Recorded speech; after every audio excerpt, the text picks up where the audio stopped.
Здравствуйте, друзья. Здравствуйте, Мари. Добрый вечер. Как будто я не друзья, да, Мари? Да мы уже поругались трижды до эфира. Неоднократно. Добрый вечер, шучу. Здравствуйте. Алло. Вы в прямом эфире говорите, пожалуйста. Алло. Алло, я в эфире? Да. Здравствуйте, неужели я дозвонилась? Ну, это вам решать. Может, вам это снится. Может. Так, добрый вечер. У меня вопрос такой. Только вопрос, или у вас еще имя есть? Да, меня зовут Анастасия, мне 28 лет. Пожалуйста, Анастасия. Небольшая предыстория. В общем, в 20 лет я вышла замуж. Мужу моему на тот момент было 28. Вроде бы жили мы, все у нас было нормально. Жили, работали, гуляли. Дальше у нас ребенок родился. Через 3,5 года второй. В общем, на протяжении всей этой жизни нашей мы ругались постоянно. Постоянные скандалы, дети все это видели, и я жила с тем чувством, так скажем, что, человек вообще не мой, что нужно заканчивать все эти отношения и как-то жить дальше. И в этом году случился такой случай, он поднял на меня руку, и это положило, стало точкой в наших отношениях, я его выгнала, и уже 4 месяца мы с ним не живем. Не живем, мне стало легче, не знаю, кажется, что жизнь, что ли, заново началась. Но у меня есть чувство вины. И это чувство вины, обида на себя. Что я так, зачем я вышла замуж вообще в эти 20 лет? Вы знаете, честно говоря, не за это его должна быть обида, а за то, что когда уже все пошло не так, вы продолжали терпеть. А замуж вышли, и вышли. И что в этом такого? Родились, слава богу, у вас есть дети. А когда вы поняли, что все идет не так, и продолжали жить, это уже ваша ответственность. Дальше поехали. Мне больше обида, знаете, за что? За детей своих. Что почему? Я долго шла к этому разводу, потому что думала, а как же дети? А потом, стала читать вас, смотреть передачи, слушать все это. И я поняла, дети детьми, а как же я? Я же тоже жить хочу. Окей. Анастасия, в чем ваш вопрос? What is the question? Вопрос в том, что как мне перестать себя винить в этом. То есть, Вы знаете, когда люди берут на себя ответственность, они перестают себя винить. Это немножко инфантильные позиции, с этой виной. Это первое. Второе. Вы меня слышите, да? Вы не можете быть заложником детей. Вообще никто не обязан жить с мужем или женой, нелюбимыми, ненавистными, какими угодно, из-за детей. И последнее. Я вчера у себя в Фейсбуке перепостил очень интересная информация. Не знаю, все ее видели, не все. Мария, может, видела. Это письмо типа дочери от матери. Там смысл следующий, что если мужчина поднял на тебя руку, просто собирай вещи и вали. Не надо с ним не разговаривать, не обсуждать. Не это в последний раз. Там длинное письмо, я так, кстати, не могу грамотно и красиво изложить, как в этом письме, но очень доходчиво. Потому что если в силу каких-то обстоятельств вы потом начнете прощать, относиться с пониманием, у нее запой был, у нее мать умерла, да что угодно, вы поцарапали его БМВ новое, то в результате это ведет к тому, что он просто будет знать, что вас просто можно тупо бить и ничего не будет. Это все, что дает, смирение. Поэтому вы все делаете правильно. Единственное, что вы должны сказать себе, что я не сразу поняла. Сначала для меня была проблема развестись и так далее. Но я, слава богу, нашла в себе силы, и я живу дальше. А что делаете вы? Вы, с одной стороны, правильно поступаете, с другой стороны, все время возвращаете чувство вины. Если вы считаете, что вашим детям нужен отец, который бьет их мать, флаг вам в руки, я тут помочь не могу. Елена из Екатеринбурга пишет: добрый день, есть возможность переехать в Лондон. Решение нужно принять в течение месяца. Если не поеду, как потом не жалеть? Интересный оборот.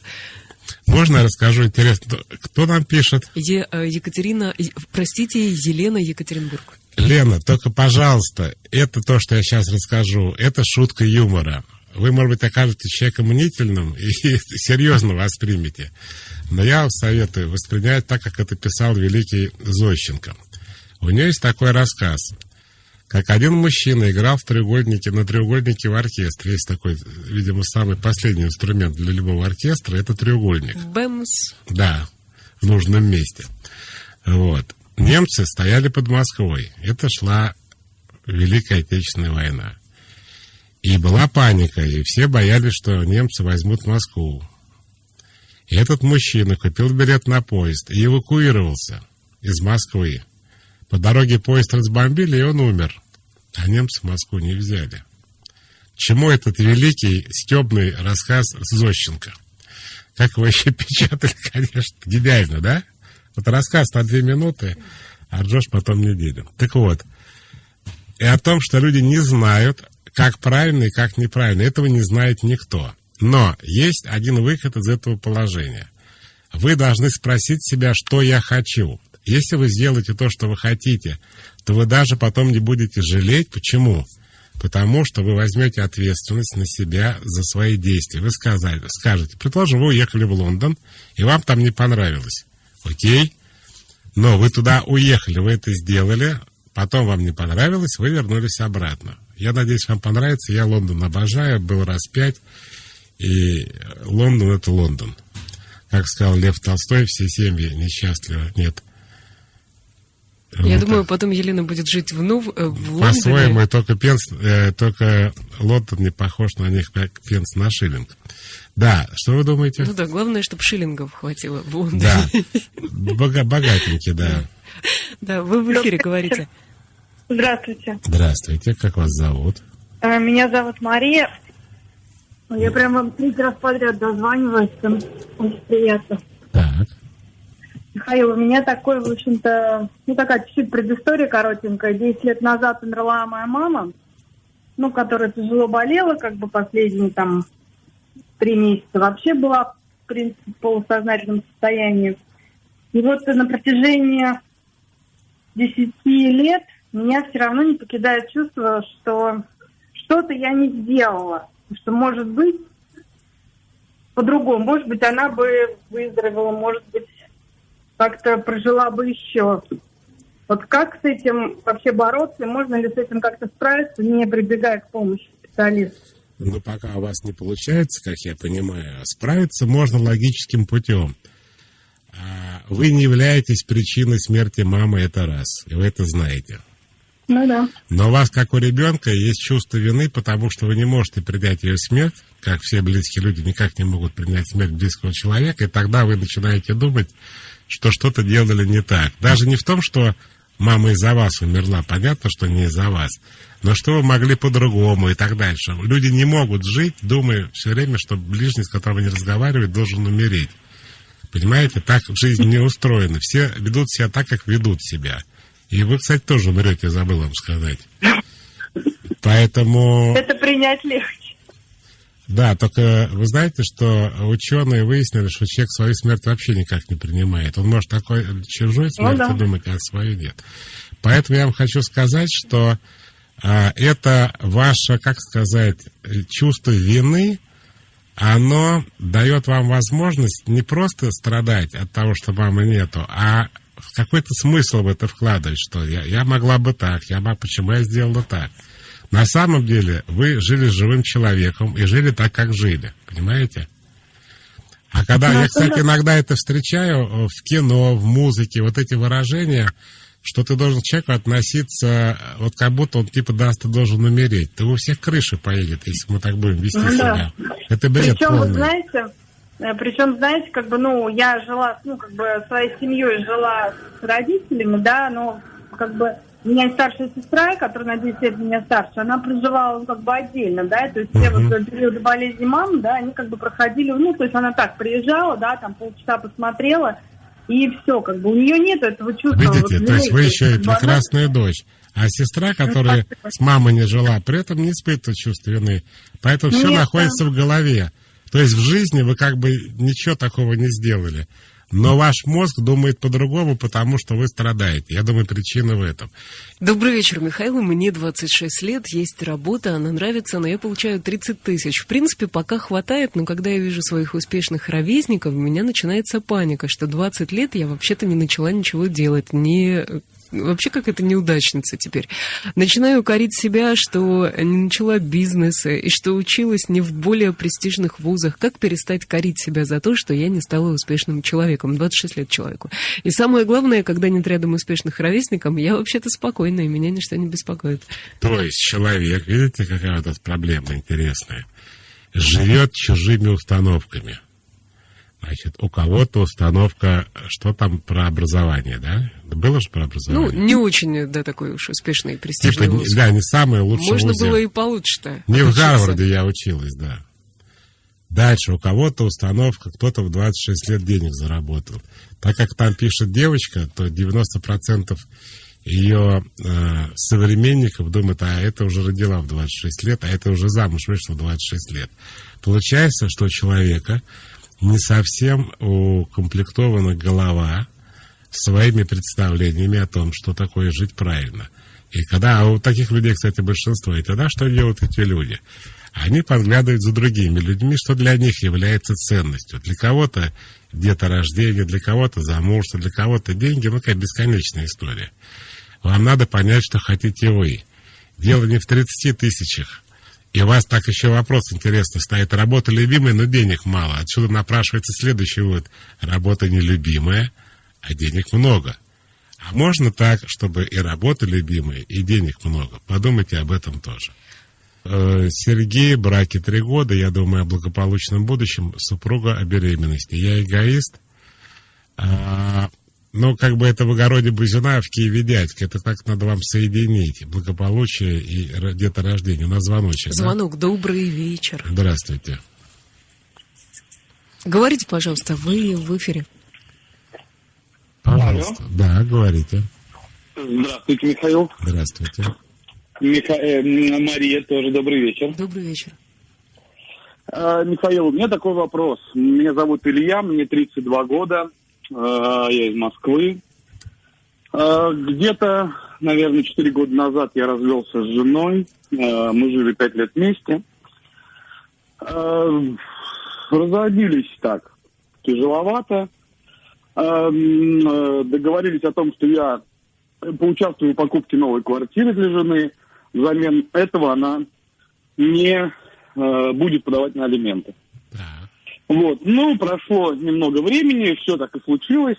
Но спустя где-то, наверное, полгода на алименты все-таки она подала. Ну, естественно, не сказав мне. И у меня вот эти вот... Ну, у меня новый брак уже, все очень хорошо. И от первого брака у меня сын. И, в общем, вот это вот такое чувство обмана, что ли, да, оно меня все это время преследует. Да. И, естественно, это сказывается на отношениях и с сыном с моим, ну, естественно, с бывшей женой вообще А перестали. жена как-то объяснила свои действия? Нет, в принципе, не было ничего объяснено. То есть просто, Ну, вы же спросили, вот, мы же договаривались, а что-то подала, а она говорит, что... ну, молча. Ну, и я так хочу, это мое право, я так и буду делать. А зачем ты тогда так договаривалась? Ну, тогда было такое настроение, теперь другое. Понял, спасибо, дальше. Вопрос такой, как избавиться от этого чувства, вот этого обмана. И самое главное, не переносить его на сына, потому что важно очень, для меня очень с ним отношения поддерживать. Я, в принципе, их поддерживаю. Смотрите, вы должны понять, что жена такая, какая есть, и вы с ней, собственно, одна из причин развода, что она вас не устраивала. Это, в частности, выразилось в том, что она с ней ни о чем нельзя договориться. Понимаете? Понимаю. То одно настоит, другое. Но на будущее вам и всем остальным хочу сказать, не может быть такого договора в принципе. Объяснить почему? Объясните, конечно, очень интересно. Дети не жрут квартиру. Там кирпич или бетон. Они едят еду. Как можно договориться, что вы покупаете квартиру? Дело в том, что алименты, они к жене не имеют никакого отношения. Алименты предназначены для детей. Жена выбила для себя жилплощадь, типа, ты мне купи, а я не буду просить. Она что не будет просить? Деньги для детей, а детям что от того, что вы квартиру купили? На нее, как говорится, ни шинель не сошьешь, ни на хлеб не намажешь. Я понятно объясняю? Понятно. Поэтому больше никогда так не делайте. Это совершенно не связанные между собой вещи. Квартира, который, ну, понятно, для детей тоже, но ее невозможно, на нее нельзя ни отдыхать поехать, ни учебники купить, ни ботинки, ни колбасу, ничего. Не можно только жить. Поэтому сама по себе эта история, она неправомерна по определению. Мне 23, черт, зарплата 100+, и все равно я всегда корю себя за то, что ничего не добилась и вообще никак не развиваюсь. Это другое сообщение на WhatsApp. Вы знаете, это история про то, что человек вообще недоволен собой. И сколько бы он ни зарабатывал, и что бы у него не было дома, он недоволен. То есть там нет какой-то логики. Не потому что, а просто недоволен. А вот там пишет Анжела. В прошлом были ошибки с выбором. Поняла, что не могло поступить иначе. А сейчас, когда надо принять решение, долго сижу и думаю, не пожалею ли я. Вот как от этого чувства избавиться. Анжела, ну как, очень просто избавиться. Ну пожалеете, ничего. Человек может всегда изменить свою жизнь. Добрый вечер. Здравствуйте. Здравствуйте. Я в эфире, да? Ой, Михаил, я очень счастлива, что я до вас дозвонилась. Я очень давно слушаю вашу передачу, очень вам благодарна. Меня зовут Валерия, мне 32 года, я замужем, у меня есть ребенок 2,5 года. Вот, и, в общем, у меня вот такой вопрос. Я сама по себе очень-очень тревожный человек, меня постоянно какие-то страхи преследуют. Я, значит, постоянно боюсь там того, что вот кто-нибудь там из моих близких заболеет или там умрет, не дай бог. Вот, но вопрос по теме вот сейчас, да, мне 32 года, и мне кажется, вот я всегда думала, что к 32 годам люди как-то вот, не знаю, чего-то добиваются такого, там у них, не знаю, у кого-то там свой бизнес, а у кого-то там, я не знаю, детей. Так... Да. 32 года я бычки на улице собирал. Дальше, пожалуйста. Михаил, мне кажется, что как-то, не знаю, может быть, мужчины возраст не так ощущают, как вот, девушки, нет, да? Вы же не о возрасте говорите, вы говорите именно о достижениях, а это уже мужская история, а не женская. Да, но все равно мне вот, я такой человек, мне казалось всегда, что я должна чего-то в жизни в этой добиться. И вот я не могу себя никак простить. А можно я вам скажу? Я знаю, что вы реально должны добиться. Знаете чего? Чего? Вы должны быть счастливы. Остальное все мало интересно, даже если вы этого добьетесь. Я про деньги, про карьеру. Почему? Вот, предположим, вы думаете о родителях, да? Типа, я для них должна. Но даже для родителей, даже для самых отмороженных родителей, самое главное, чтобы дети были счастливы. Хотя особенно отмороженные родители, они, главное, чтобы дети получили хорошее образование, чтобы они зарабатывали деньги, чтобы дочка вышла замуж, родила. Типа они то ли тупят, я не пойму. То есть они как бы мимо радости и счастья, они типа вот хотя бы эти формальные вещи выполнят, скотины, мол, зачем мы тебя рожали. А то, что это ни к чему не ведет и не делает человека счастливым, они об этом не думают. Но я вам, так как вы мне сами дети годитесь, могу сказать, все, что вы можете добиться в этой жизни, это быть счастливой. Больше там нечего добиваться вообще, в принципе. Понимаете, какое дело? Вот я, честно говоря, не очень понимаю, как, то, чтобы заставить себя, как вот себе, как бы, вложить вот это вот идею в вашем случае, да, в вашем случае все очень просто. Вы должны для этого избавиться от тревоги и страхов. Вы не можете быть счастливы, пока вы не решили эту проблему. Да, вот эта проблема меня прям очень... Ходите, значит, к психологам, занимайтесь, но проблемы решайте. Потому что пока... И наша тема, она тоже так интересно устроена, что когда человек думает... Это что же тревога? Это тоже страхи, когда он думает о том, что он жил не так, ошибки делал, и теперь всю жизнь живет и сожалеет. Это тоже такая проекция на прошлое. Почему? Потому что он все время пытается... придумать такие схемы, что он мог вот не так сделать, а вот так мог сделать и так далее. У меня была такая смешная история, Марина, на одной лекции встает парень, я, по-моему, даже рассказывал ее, и говорит, вот вы все про счастье, а мы, говорит, скоро умрем. Знаете эту историю, не? Расскажите. И он прав, кстати, заметьте. Ну, вообще скоро это сложный вопрос, не совсем, но умрем, да. Я говорю, а сколько тебе лет? Он говорит, нет, скоро 20. Я говорю, ты, сынок, смотри, я еще поживу, ну, а ты как знаешь. Ну, и вообще завязывай свой стендап и садись, где сидел. Он ушел, и после него сразу встала женщина с другого конца зала и говорит, Михаил, я была замужем, развелась, сыну 5 лет, и сейчас у меня новый мужчина, он мне делает предложение. Но я боюсь, что сейчас все опять кончится разводом. Что мне делать?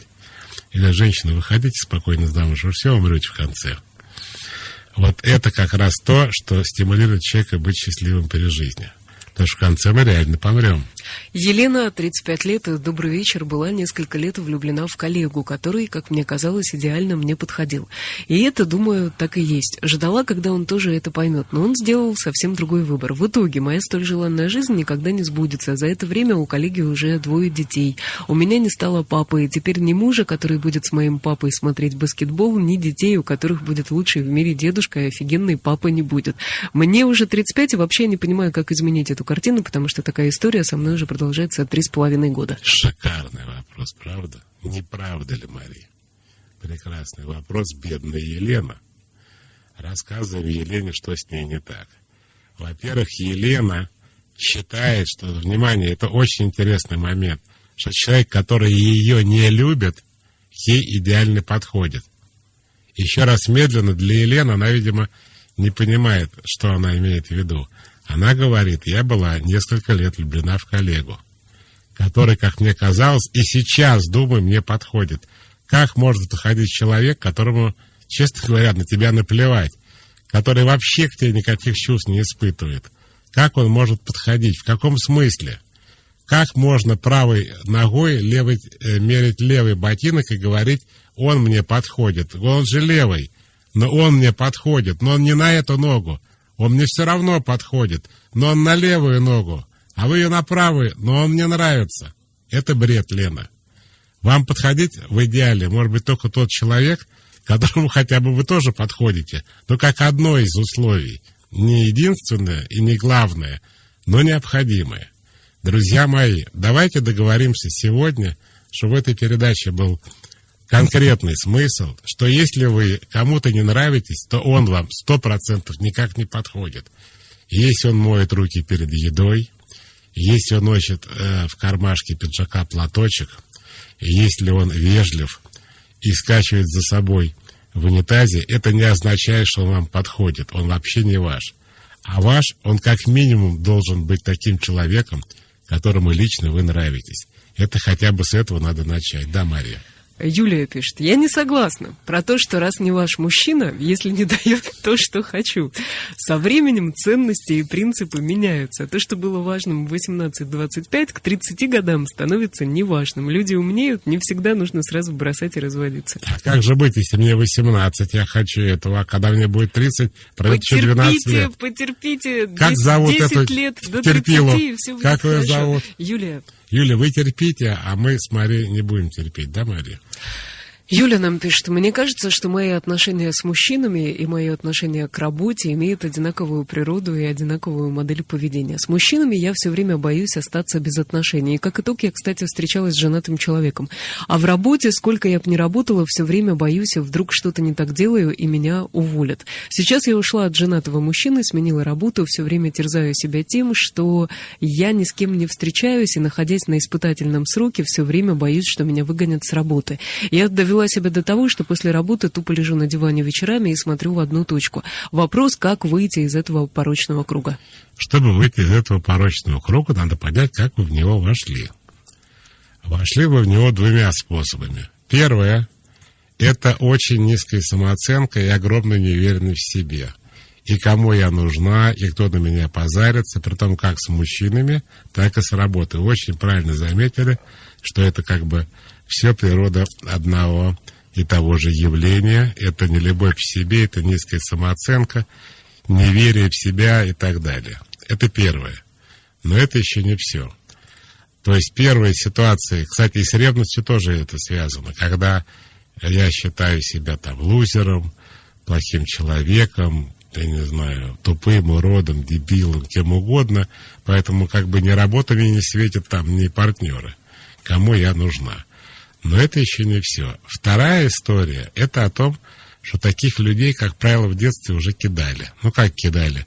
Есть история, где родители вообще не виноваты, ребенок в раннем возрасте попал в больницу и вышел с полной потерей чувства безопасности. И со страхом, что его кинут дальше. И когда такой человек вступает в отношения, он боится, что его кинут. И даже когда устраивается на работу, боится, что уволят. Почему? Вот этот детский страх того, что мама отвезла тебя на выходные к бабушке, а вернулась только через год, вот он опять начинает возникать в голове, и возникает страх, что и с работы уволят, и парень отвалит. Как с этим быть? Не бояться не терять работу, ни, тем более, как говорится, мужчина как троллейбус, ушел один, придет другой. Не бояться, тем более, Мария заулыбалась, еле не знать. Нет, я... Вы не ездите на троллейбусах? В последнее время нет. Вот просто не по пути. Вот. Поэтому... Нет троллейбуса на Понятно. да. Поэтому вы, когда будете на себя рассчитывать, вы перестанете бояться, типа, я без работы останусь, я, во-первых, другую найду, или я что-нибудь сама начну делать. Вот. Если парень от меня ушел, то он мне тоже не нужен. Тоже очень интересно то, что если вот, помните, у нас был такой, даже не звонок, по-моему, это было письмо, что у меня идеальный коллега, а он женился на другой, да? Вот То есть, сообщение. Вот что я достиг какого просветления, не заходя ни в один ашрам, не занимаясь даже йогой, Мария. Я один раз пришел на йогу, лег на живот и перестал дышать. Шавасана не задалась. Нет, подошла инструктор и сказала, давайте вы сначала похудеете, потом приходите. А то вы так можете прямо здесь коней двинуть. Вот. Поэтому я вам хочу сказать, что высокая самооценка и отсутствие страха помогает, когда вы знаете, что вы будете делать в той или другой ситуации. И сразу и мужчины подтягиваются, и все работы предлагают. Я вам желаю успехов. Добрый вечер. Добрый вечер. Здравствуйте. Алло. Да, продолжайте. Здравствуйте. Меня зовут Лиля. Мне 36 лет. Разошлась месяц назад с молодым человеком и не могу, вот уже месяц мучаюсь. Он мне сказал, что я во всем виновата и не могу избавиться от чувства вины.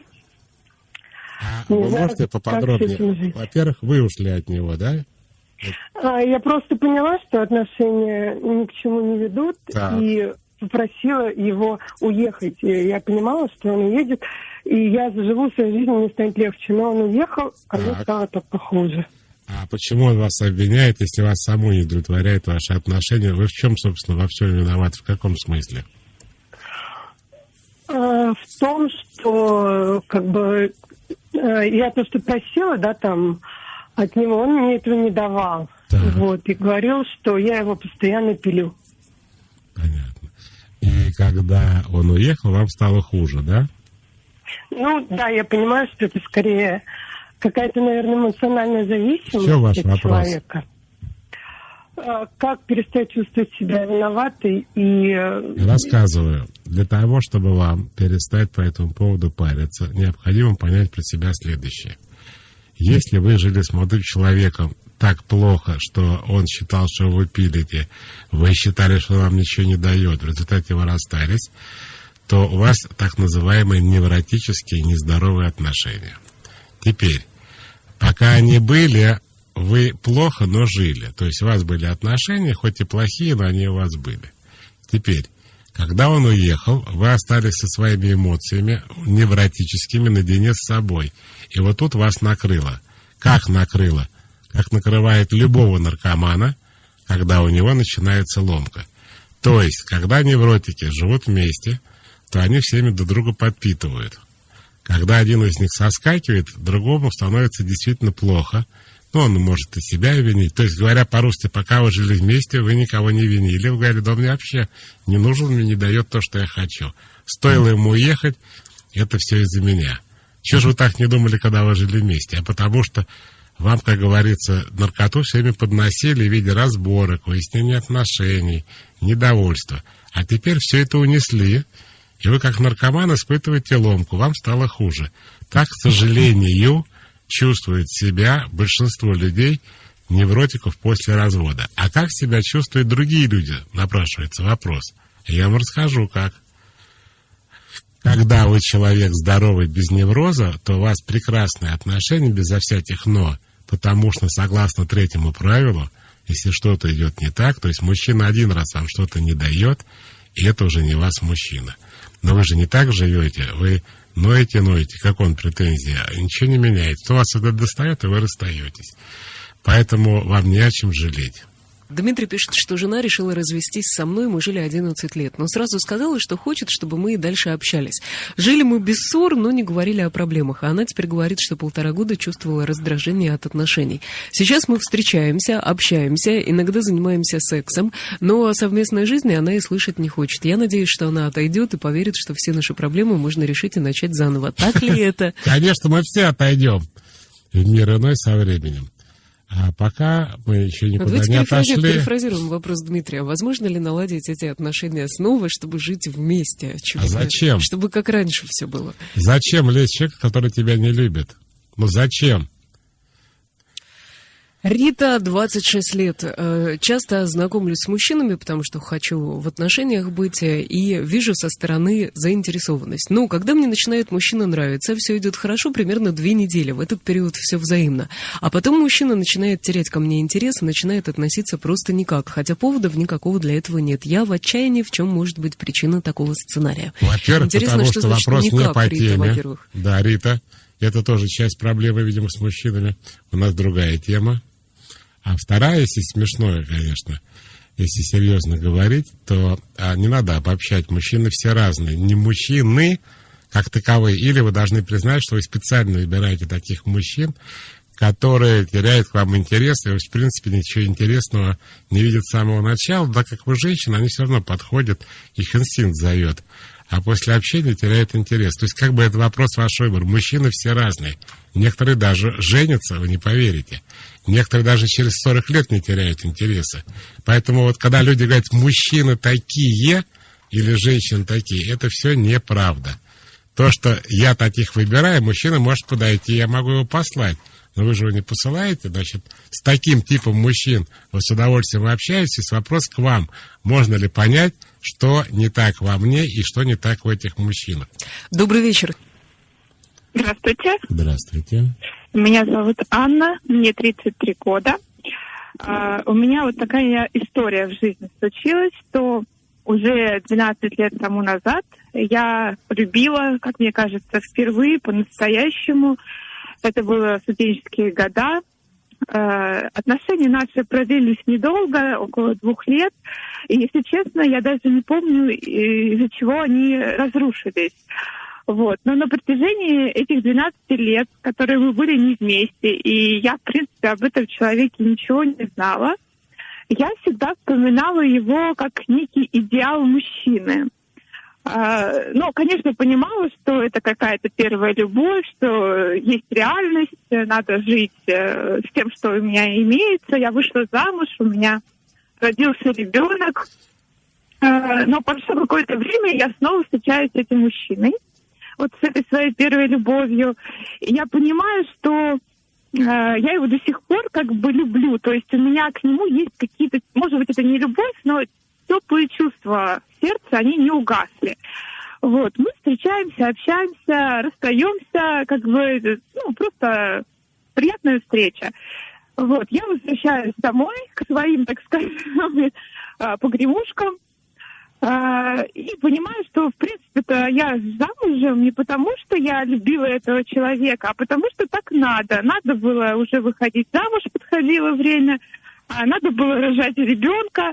Я поняла, что я несчастлива, в принципе, я это и так понимала, но вот эта встреча, она, как говорится, во мне что-то переломила. После этого началось, знаете, как бы самокопание какое-то, счастливо, несчастливо, хорошо, нехорошо, и я поняла, что нехорошо. Я развелась.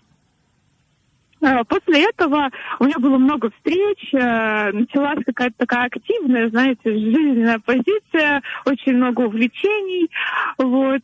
И проходит опять-таки какое-то время, где-то около 2 лет, и я опять встречаюсь с этим молодым человеком. То есть это уже вот в реальном времени, буквально неделю назад.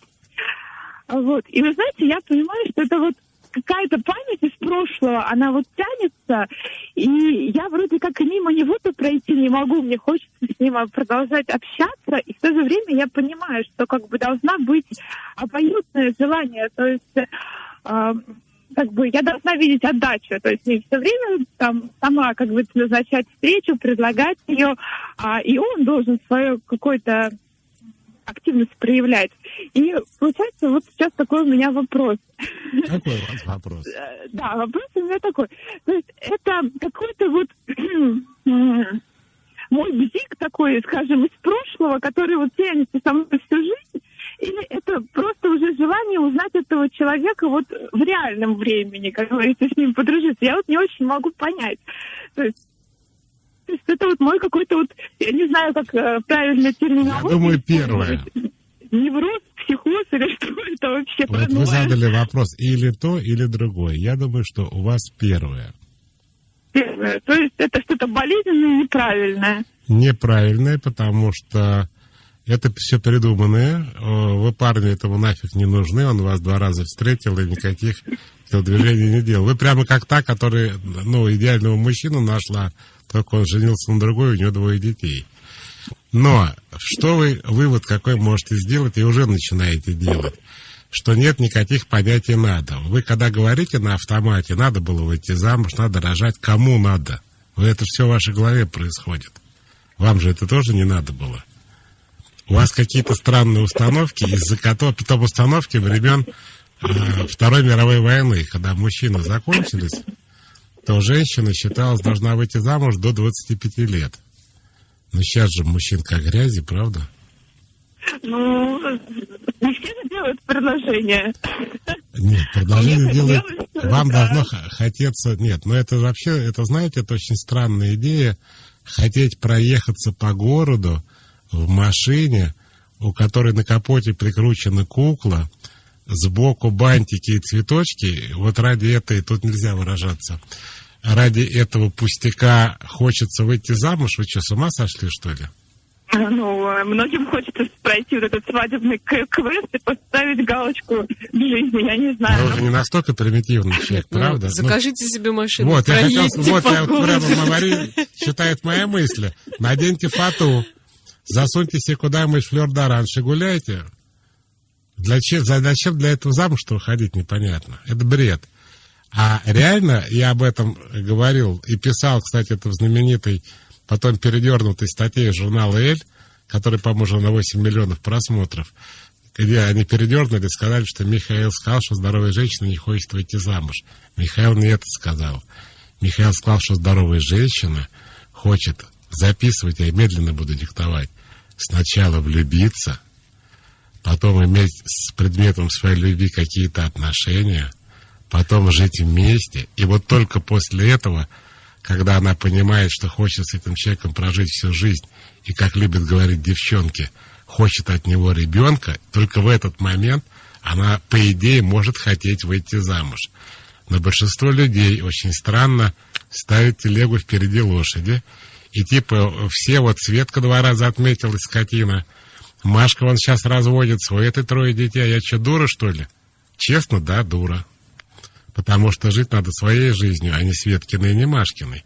Вот когда у вас все по плану, сначала любовь, то тогда уже в конце хочется семьи. И тогда вы делаете парню, если он тупой и сам не делает вам предложение.